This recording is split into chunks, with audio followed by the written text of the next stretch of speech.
My name is Robert and I'm an emotional well-being practitioner, which means I spend the vast majority of my time working with children and young people within schools. And on so many different occasions, in fact, very, very often, I get children or young people who are trying to explain to me about something that's happened in school, normally something negative. So something that's caused a consequence, a punishment, a sanction, a detention, anything of that sort, isolation. And most of the time I can't make out what they're trying to say to me. And a lot of the time that's because they tend to go to the end. So they would tell me what the consequence was, but not actually what happened before. And so I created a really simple basic form called explaining and learning, which I use with them to help them to calm down and to explain in a way where the people who are trying to make sense of it can understand, but also in a way where hopefully they can learn, so they can explain what's gone on, they can learn from what's happened. And it's a really simple form, and I thought it might be useful for teachers, especially where you're often having to deal with situations and you're trying to work out what happened, what caused this situation to escalate, or whatever the case may be. And it's a really simple tool. It comes laminated, which means you can use your dry white marker. You can use it to record what's happened, and then you can obviously wipe it clean and use it again at another point in time.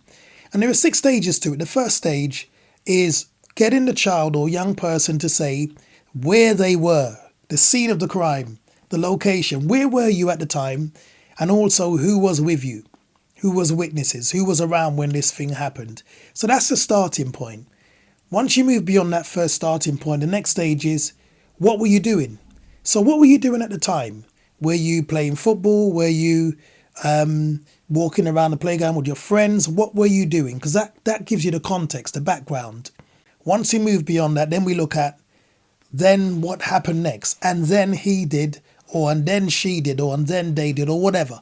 So explaining what happened next. What was the next stage in the situation before things escalated? After that, then we move on to, and my reaction was. So then this is where you're getting them to explain, how did you react to what that person did or said? What was your reaction? So that's where they would be saying, and then I did such and such, or so I, or then I said, or whatever the case may be. Then we come to the next stage, which is, why did they, or why did I? So this is about trying to work out, why did the person do that in the first place? What was their motive? What caused them to say that? So it might be, what was wrong about the way they did that?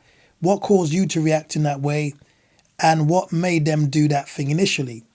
And then the final stage, which they normally tell us, most of us, all of us probably, is what happened in the end. So hopefully that form can be of some use and some benefit to you, just in terms of helping children to explain what's happened in situations and to learn from it, so that hopefully they don't end up repeating those mistakes over and over again.